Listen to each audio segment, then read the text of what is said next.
They say the room goes quiet before something irreversible happens. That night, it didn't just go quiet, it froze.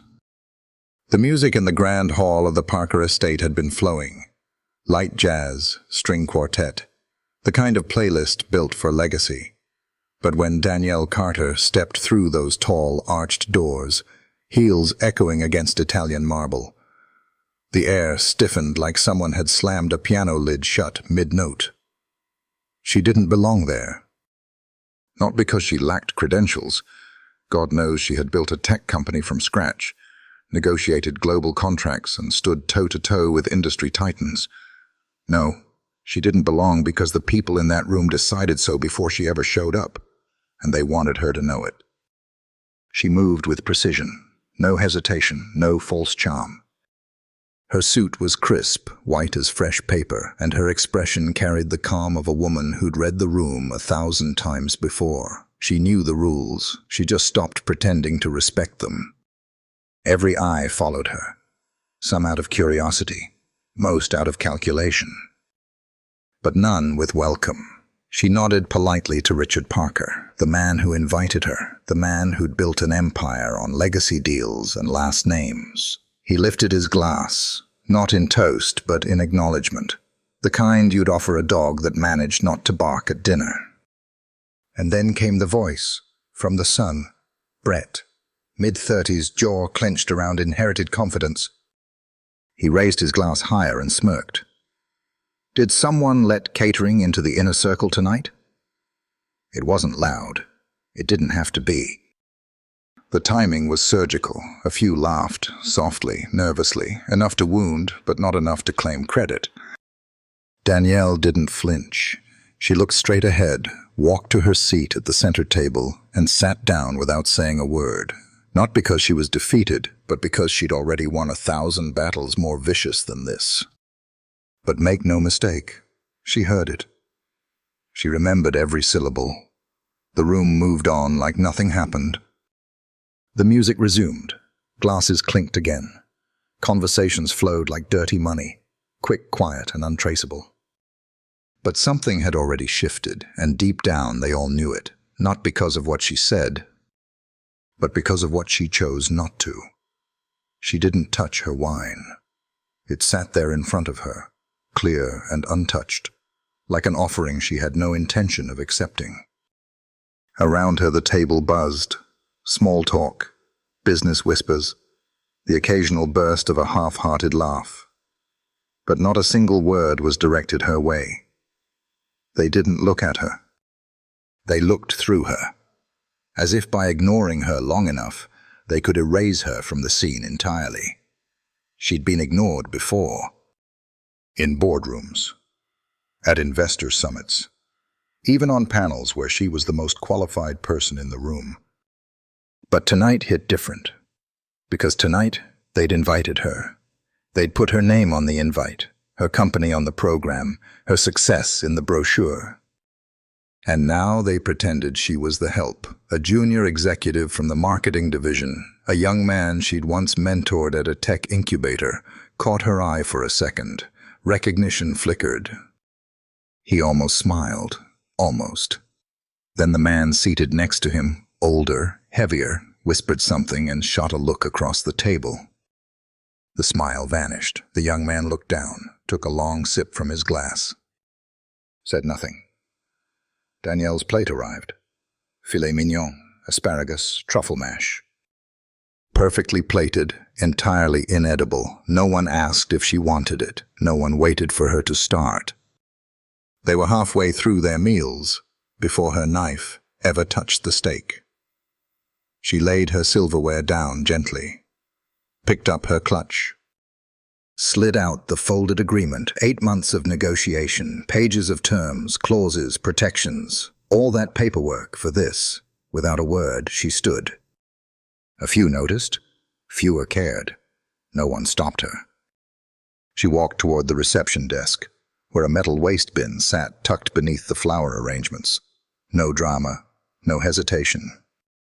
She folded the contract once, then again, and dropped it in. Then she left, not a slammed door, not a raised voice, But somehow the silence she left behind was louder than any headline they'd wake up to the next morning. Danielle didn't sleep that night. Not because she was angry, not even because she was hurt. No, what kept her awake was clarity. The kind that burns through the fog, leaves no room for second-guessing. At 6:12 a.m. her phone vibrated. It was Victor, her COO, loyal, brilliant, and chronically risk-averse. "Board's nervous. They want a call by 9. We might still be able to salvage this." She stared at the screen. 3 dots appeared. He was still typing. "You don't have to apologize. Just explain. Remind them why they need us more than we need them." Danielle didn't answer. She tossed the phone on the kitchen counter and stared out the window. Atlanta was waking up. Coffee shops lighting up. Buses rumbling. Early risers jogging through pre-dawn fog. Somewhere out there, her younger self was still dreaming about nights like last night. Still believing access was victory. Still thinking a seat at the table meant you were allowed to eat. She opened her laptop. The subject line of the draft email read, "Final confirmation. Parker Corp. Strategic Partnership." She clicked it open. Everything was ready. Signature block, press release quote, official logo placement. Just one button away from pretending nothing happened. Instead, she hit delete. 30 minutes later, she walked into the office. No makeup, hair in a tight bun, all black. Not somber, focused. Her executive team was already gathered. Victor looked up, hopeful. "Danielle, if we reach out today, I think we can reframe the narrative. Not all damage is permanent." She didn't raise her voice. She didn't pace the room. She simply pulled out a chair and sat. "You're right, not all damage is permanent," she said. "But some deals come with debts we can't measure in dollars." A tense silence settled. Maya, her general counsel, broke it first. "They violated the dignity clause." "Unwritten, but absolute." Danielle nodded. "If we cave now, we send a message to every black woman building something from nothing, that silence is strategic and dignity is optional." Victor leaned forward. "But shareholders will follow growth," she cut in. "And growth doesn't come from selling your spine for a valuation bump." She looked around the table. Some nodded, others didn't. That was fine. This company wasn't built to impress old money. It was built to outlive it. No vote was needed. The message was clear. By 9 a.m. the board had their answer. No press release. No apology, no contract. Just 5 words, typed and sent by Danielle herself. "We decline. Integrity is non-negotiable." The silence after sending that email wasn't peaceful.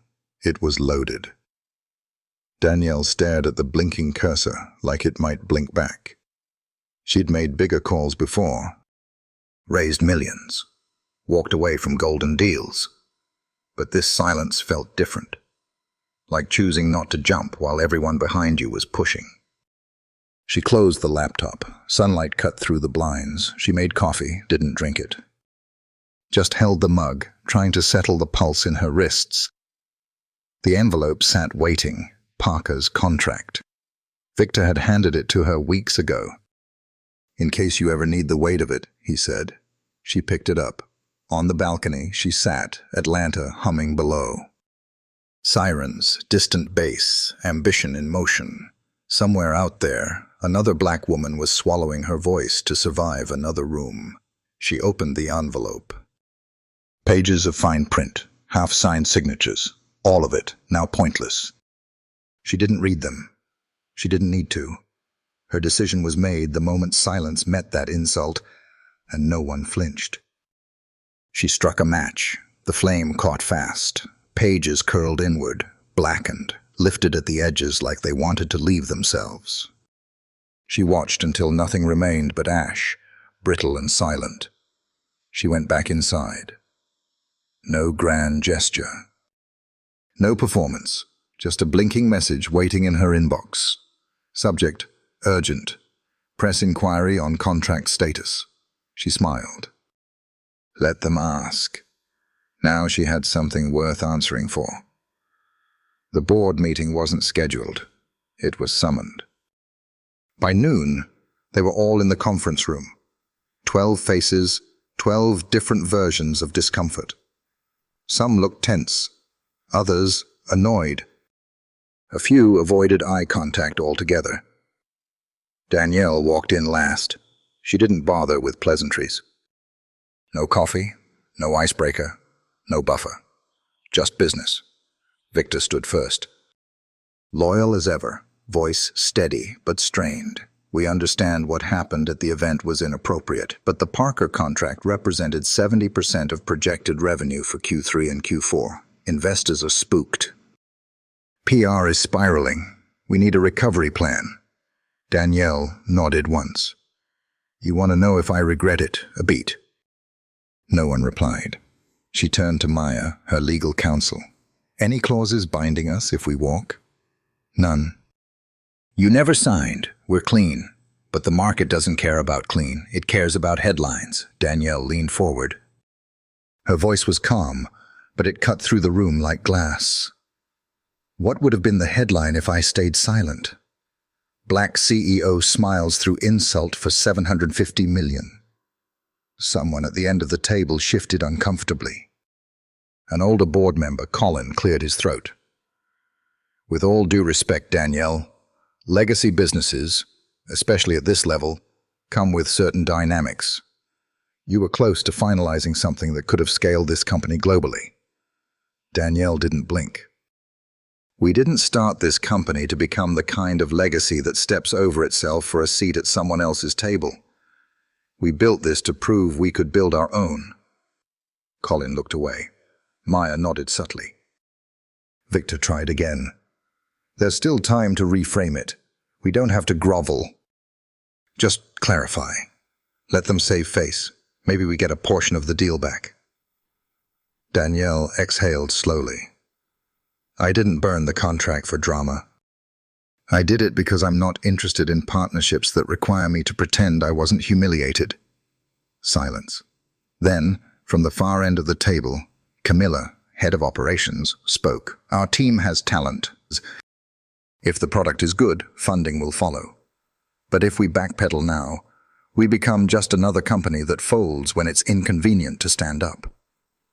Danielle looked at her. For the first time all day, her face softened. She turned back to the group. We've built something real. If it dies because I wouldn't eat at their table, then maybe it was never strong enough to begin with. No one argued after that. The meeting ended not with applause, but with quiet agreement. Danielle walked out knowing not everyone supported her, but none could stop her. And that, for now, was enough. The press conference wasn't planned, it was necessary. By the next morning, too many versions of the story were already circling. Some claimed Danielle had stormed out over a minor misunderstanding. Others suggested she'd never been serious about the deal to begin with. A few whispered darker things, angry, ungrateful, difficult. The kind of words that cling to women like her, no matter how clean their track record is. So she walked into the room, not to control the narrative, but to tell the truth, on her terms. It wasn't a fancy venue. No big banners, no expensive backdrops or branded podiums, just a simple press room on the 18th floor of her company's headquarters. White walls, natural light, a microphone standing alone like a quiet challenge. The room was full, every chair taken, cameras lined 3 rows deep, microphones from national networks. Regional stations, independent blogs, and in the back, her staff, silent, standing, ready. Danielle stepped up to the mic. She didn't clear her throat, didn't shuffle papers. She looked straight ahead. You've heard a lot of versions of what happened last Friday night, she began. Here's mine. The room held its breath. I was invited to a dinner as the incoming strategic partner to Parker Corporation. I arrived as scheduled, sat where I was told, and said nothing out of place. In return, I was publicly belittled.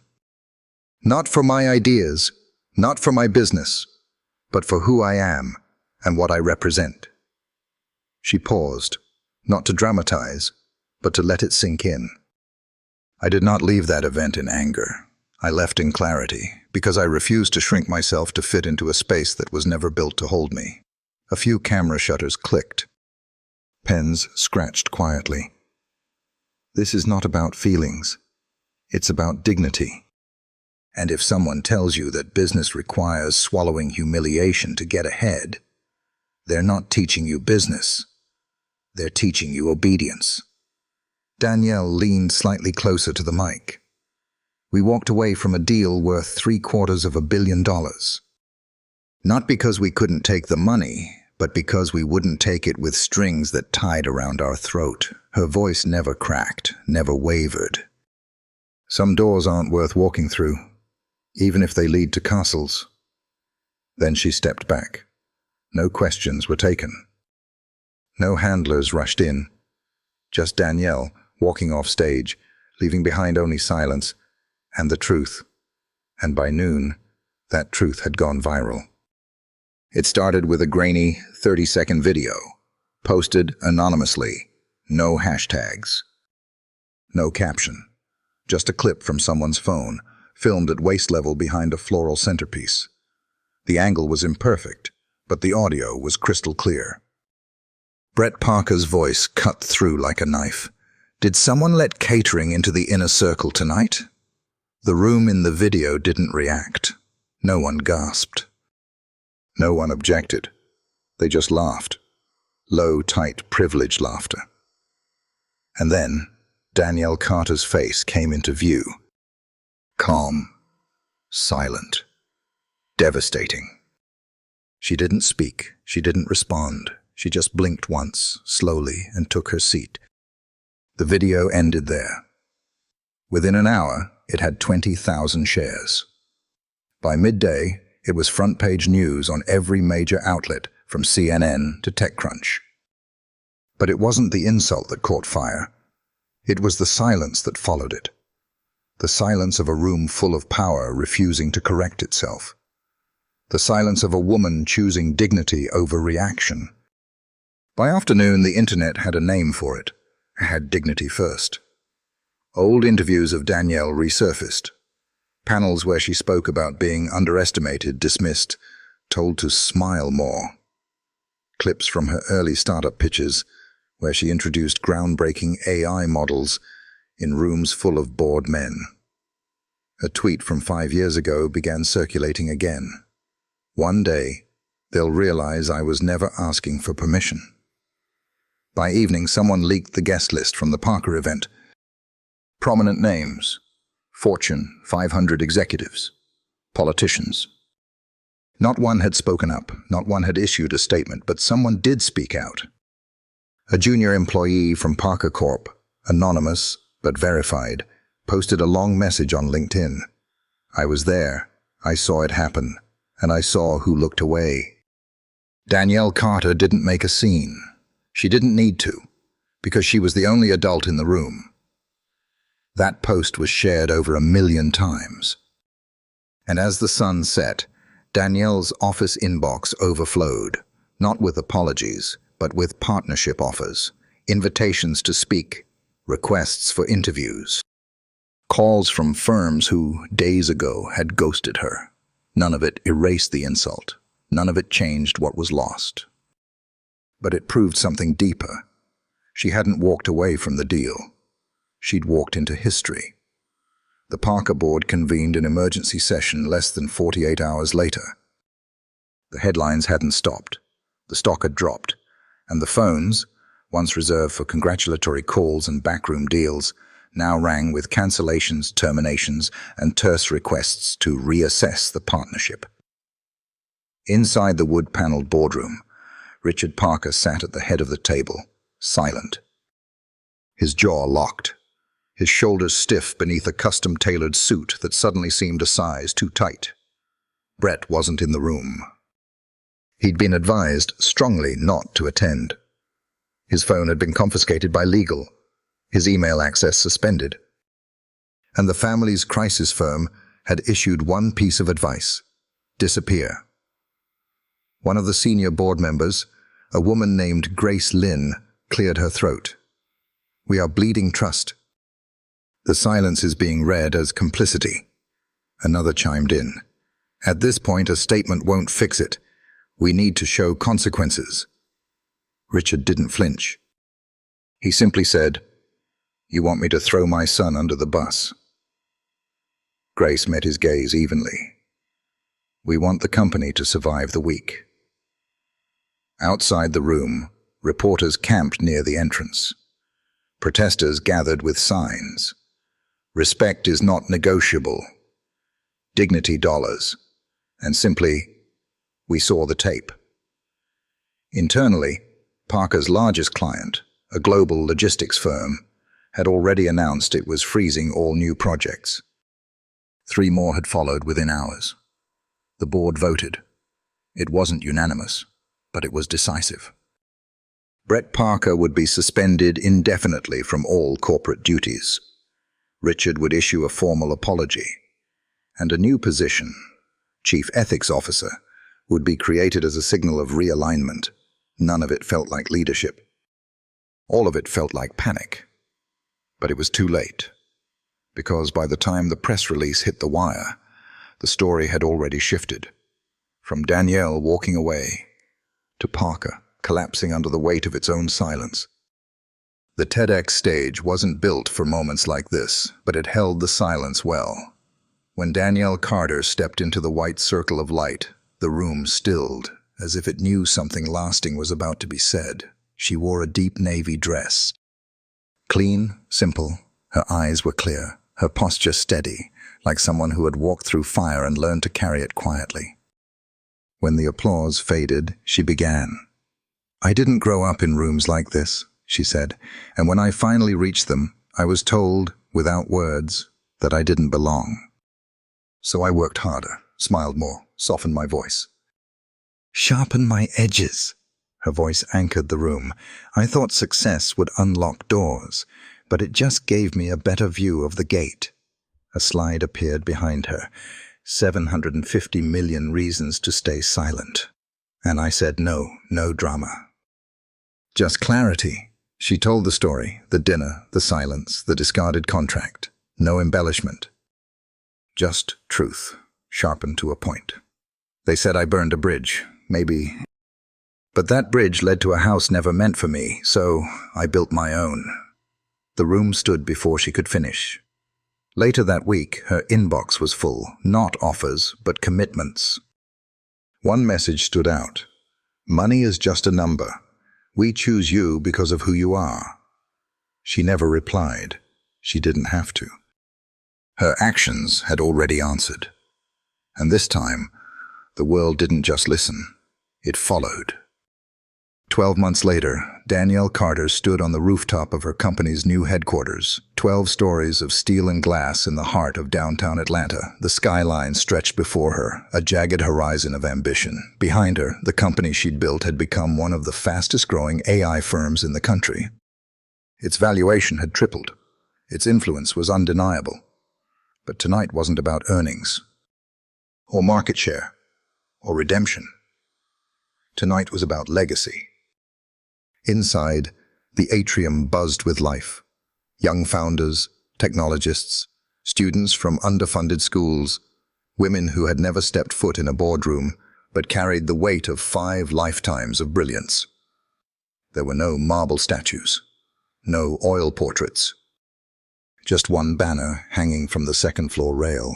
Dignity first, investing in what was always ours.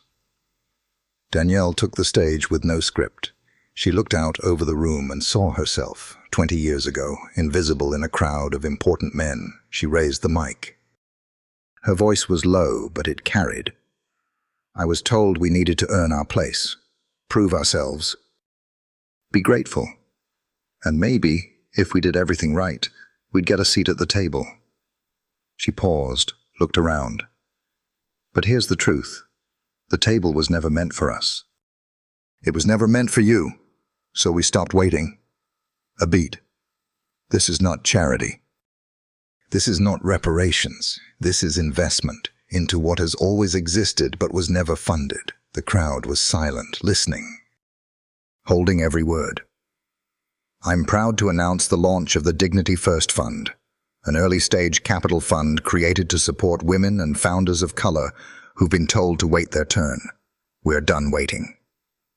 Applause broke, not polite, but explosive.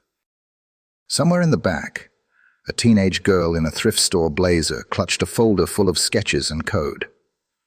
Her eyes locked on Danielle, like she was watching a version of the future just made real. Danielle saw her, nodded once. She stepped down from the stage, blending into the crowd, not above it, but among them, because that was the point. She hadn't fought to be the only one. She fought so no one else would have to fight the same way again.